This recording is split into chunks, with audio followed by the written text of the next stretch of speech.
In early March, Chippendale's draft report is released to those involved. It contains minor criticisms of Air New Zealand and civil aviation, but directs the major blame elsewhere. Flying in cloud at 1,500 feet in mountainous terrain, rubbish. I could understand it if Jim had done something minor, or forgotten to do something, sort of contributed. This is just stupid. They must think we're flying Cessnas. I've seen Chippendale's final draft, Arthur, and I reckon it's just a company line. Pilot error. What about the coordinates? Chippendale said there was no evidence to suggest the pilot was misled by them. Rubbish. They were briefed on the other route. We know that. Yeah, well, look, Maria can make submissions to Chippendale before he does his final report, but I reckon he's a lost cause. Now, we've got to go to the top. The Pilots Association's got to put pressure on the Attorney General for a public inquiry. But the Attorney General, Jim McClay, is under pressure from many sides. He is invited to dinner at the Meridian Room of the South Pacific Hotel in Auckland. At dinner, McClay is urged not to allow a public inquiry into the cause of the disaster. He is told that any public inquiry would do grave damage to the airline.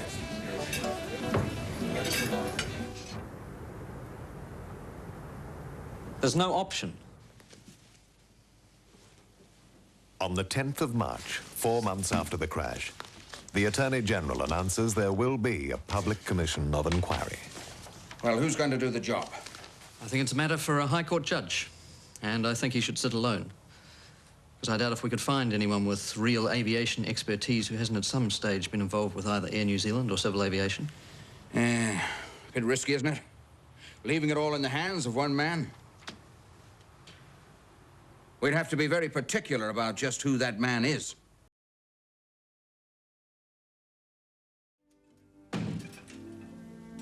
Margarita.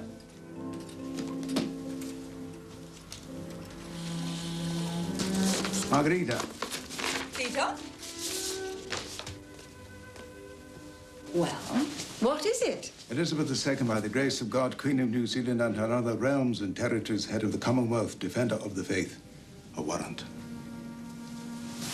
To our trusty and well-beloved, the Honorable Peter Thomas Mahon of Auckland, Judge of the High Court of New Zealand, greetings. It's Erebus. You're the Royal Commissioner. Reposing trust and confidence in my integrity, knowledge, and ability. Now, you said it could be a political football. Nevertheless, I'm doing it. Good. The Chief Inspector of Air Accidents, Ron Chippendale, has just released his final report into the Erebus disaster.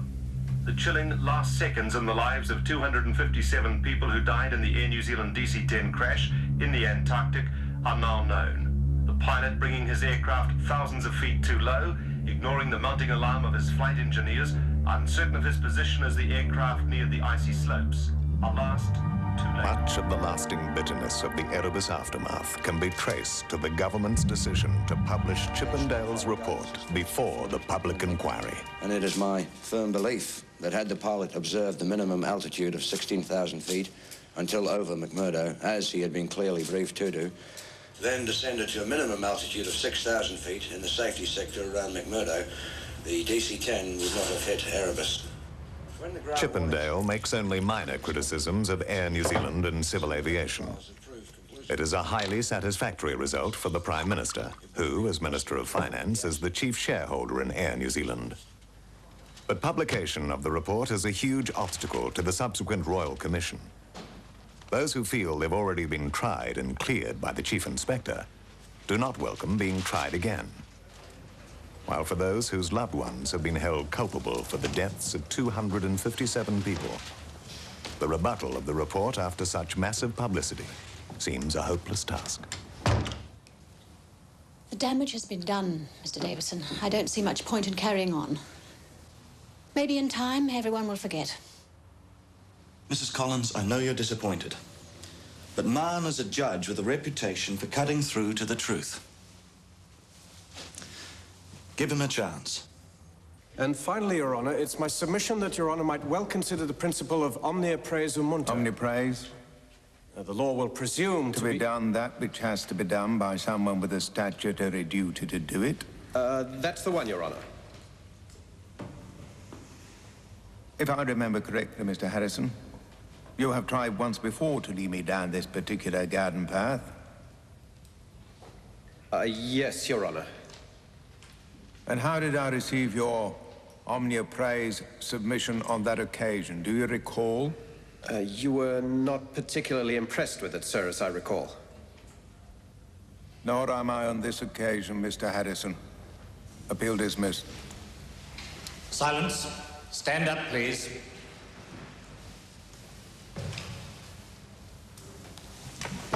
Mr. Harrison. Your Honor? Might I see you in chambers before you go?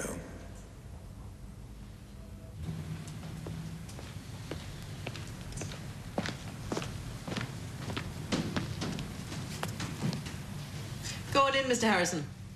I won't be needing this for a while. Sit down, Gary. Now, as you may know, I have been appointed Royal Commissioner for the Erebus Inquiry. Yes, sir. Congratulations. Thank you. David Baragwanath will be senior counsel assisting me. I was wondering whether you might like to join us. I'd be delighted, sir. Good. Good. You sound like the sort of case for your omnia praise munto rita es acta, Gary, but it should be interesting, nevertheless. Monday, the 7th of July, 1980. The Royal Commission into the Erebus disaster begins. Many see the commission as a formality, expecting Chippendale's report to be confirmed. That view seems to be shared by the government, which has given Mahon just 3 months to hear the witnesses and write his report. Silence. Stand up, please. Mahon, with a reputation for brevity and incisiveness, will seek 3 extensions of time, hear over 50 witnesses, and sift through 3,000 pages of evidence and nearly 300 exhibits before the inquiry will have run its course. Thank you, gentlemen and ladies. I think it would be appropriate, given what we are here for, to observe 1 minute's silence for 257 people who died, most tragically, barely 9 months ago.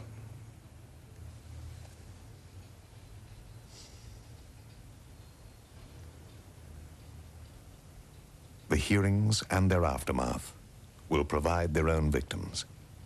The Royal Commissioner will be among them.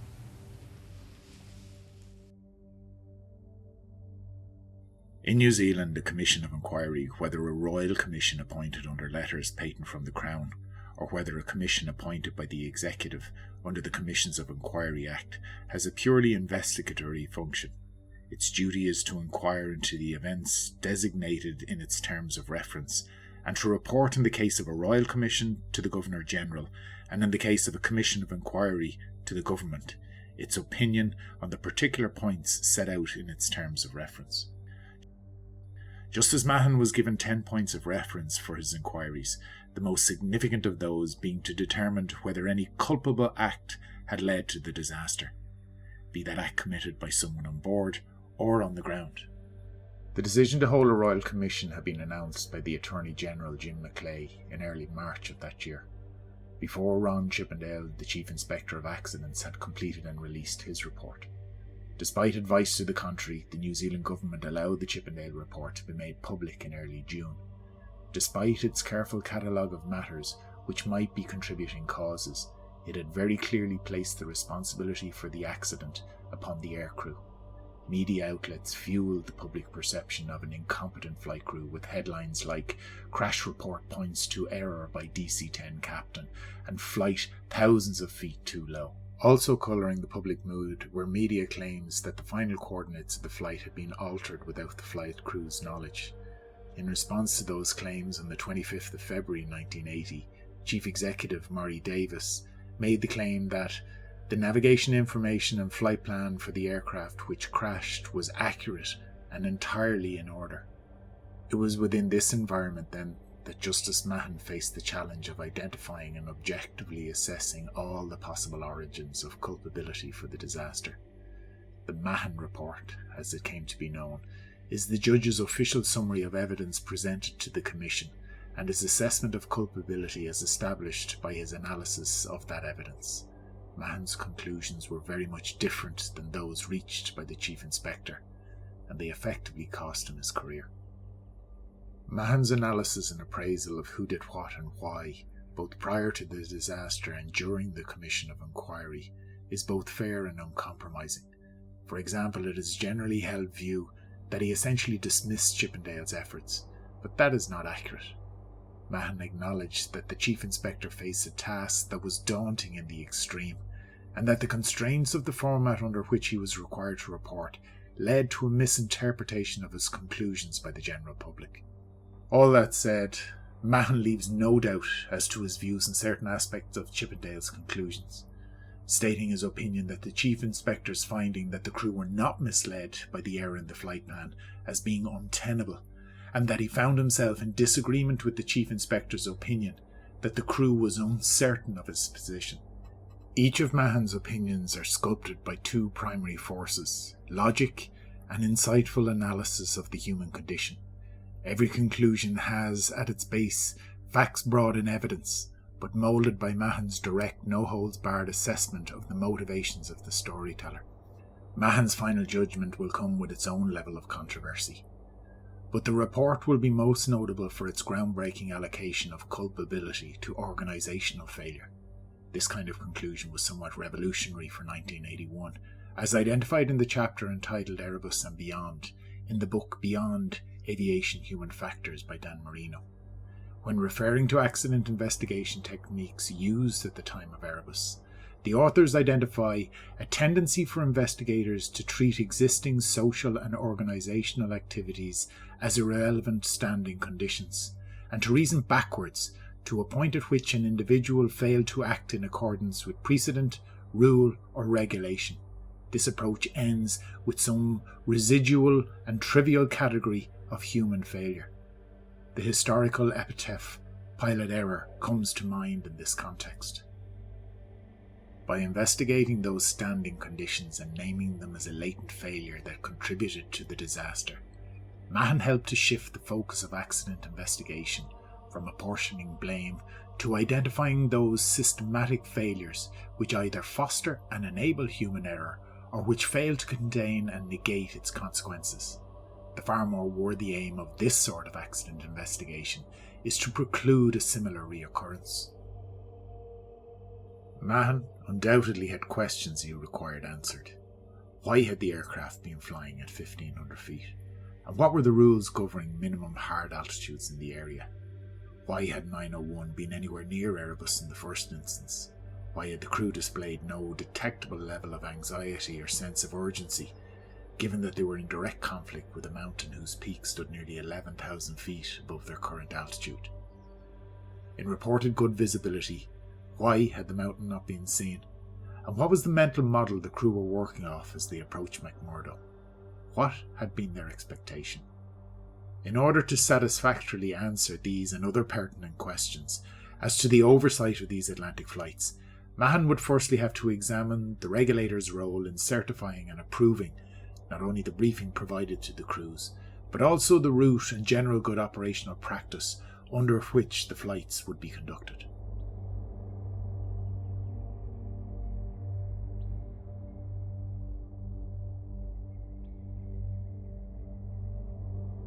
Of significance is Mahon's reservations as to the quality of oversight shown by the Civil Aviation Division.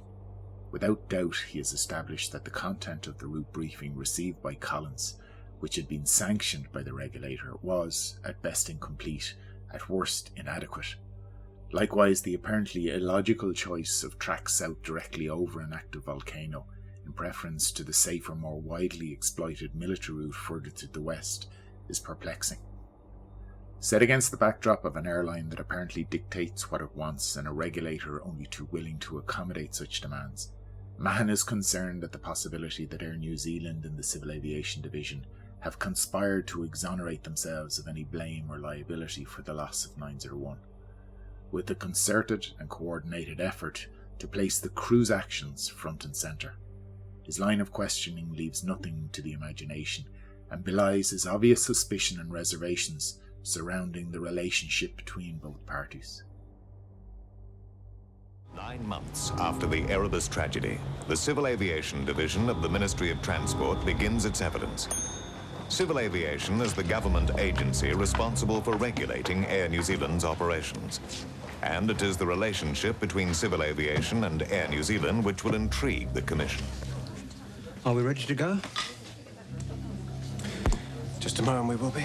Whereas Air New Zealand is protected by a $42,000 liability limit per passenger unless grossly negligent, Civil Aviation's liability is unlimited on any standard of negligence. This liability is of particular interest to John Henry and Colin Nicholson, counsel for the Consortium of Victims' Estates. Every expert we've spoken to, Air Force, Navy or civilian, is flabbergasted when we tell them Air New Zealand was sending pilots to the Antarctic who'd never flown down there before. Right. Well, that's where we start. Why did Civil Aviation allow Air New Zealand to do that? Silence. Stand up, please. If Henry and Nicholson can find a chink in Civil Aviation's armor, the estates of those who perished on Erebus might benefit immeasurably. Mr. Morris. Thank you, Your Honour.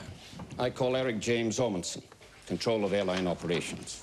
Mr. Ormondson, there was a requirement that a pilot in command should first have a flight under supervision down to the Antarctic. What was the reason for that requirement? The reason was so the pilot could become familiar with the operation. Did you regard it as a prudent requirement in 1978? I regarded it as a valuable experience. And a prudent requirement? Yes, it would be a prudent requirement. Meaning it was necessary for 78? Desirable. Was it not desirable then for 1979? Yes, it would be desirable. Prudent? Yes, I must agree it would be prudent. But I wouldn't agree, because it was not required in 1979, that it was imprudent. If it was prudent in 79, why delete it? Because the company said they could not comply with it in 1979. Well, what was the reason Air New Zealand gave you to establish that they could not comply with the requirement in 1979? I don't recall they gave a reason. Is the situation that Air New Zealand's proposal would be treated by you as being satisfactory merely because it's put forward? You made that statement. I wouldn't agree with it. Now, Civil Aviation is also responsible for approving Air New Zealand's briefing material. Can you indicate any document in this briefing material which gives the pilot adequate knowledge of the dangers of whiteout? No, I can't. So you still hold to the view that nothing more than is recorded in the briefing material is desirable for pilots flying into the Antarctic? No, I couldn't make that statement. Now, what information is there now available, Mr. Amundsen, which was not available to your division prior to the 79 flights? Well, the information that's been presented here on the phenomenon of whiteout. The material on whiteout would clearly be available to Civil Aviation from the New Zealand Meteorological Services, would it not? Are you aware of any inquiry that Civil Aviation made to them for further information on this topic? Other than my own inquiries, no. Am I right in thinking the Meteorological Service is a part of the Ministry of Transport? It is. And Civil Aviation is also part of the Ministry of Transport, isn't it? It is. And it is quite clear, therefore, that the information was available to your division, wasn't it? Yes. Thank you, Mr. Amundsen. I have further questions. About the selection of the route, Mr. Amundsen. Suppose you had got in touch with the US Air Traffic Control Commander at McMurdo and said it is proposed to fly in DC-10 aircraft at the same altitude as your military aircraft. But whereas your aircraft approach from the northwest, ours will approach from the north. And whereas your aircraft will be permanently on your radar screen for 40 miles out, ours are going to disappear behind the mountain 40 miles out. In addition, your VHF radio contact with our aircraft will also disappear at 40 miles out. What view do you think the officer in charge of the US Navy at McMurdo would have taken of such a proposal? I believe the US Navy would be aware of the situation. That means, does it not, that if the air traffic controller at McMurdo had a US Navy starlifter approaching from the northwest, somewhat in front of the arrival of an Air New Zealand DC-10. Both are traveling at 16,000 feet and converging, are they not? Yes, they would be converging. Then would the air traffic controller not have to say to the starlifter, you are on a converging course with an aircraft which I cannot get on my radar screen and cannot speak to on VHF radio? What would you think of such a proposal if you were the US Navy commander? Captain Spence, you were responsible in civil aviation for monitoring the Antarctic operation. Now, when Air New Zealand came up with this direct route over Erebus, did it not occur to you to suggest that matters would be safer if the route were moved 20 miles or so further west to McMurdo Sound, to follow the safer military route? If the company can prove to us that there's adequate terrain clearance on the route, I have very little choice over which route it wishes to fly. Did you not wonder why Air New Zealand had seen fit to depart from the military route down McMurdo Sound? I did not query this. I'm trying to find some reason, Captain, for civil aviation's failure to suggest to Air New Zealand that they shift the route a bit further west, to follow the military route down the Sound. Captain Spence, do you really think it possible that Captain Collins flew at 1,500 feet, 26 miles out from McMurdo, knowing Erebus was directly in front of him? Captain Collins should never have been at 1,500 feet. Just answer my question.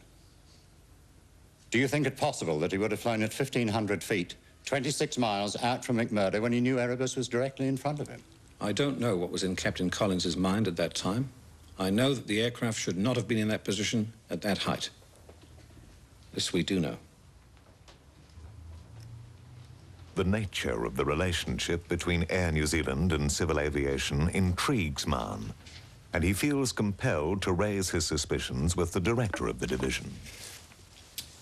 Captain Kippenberger, has there been any measure of consultation between you and Air New Zealand about a combined approach to the Commission in the matter of evidence and probable cause?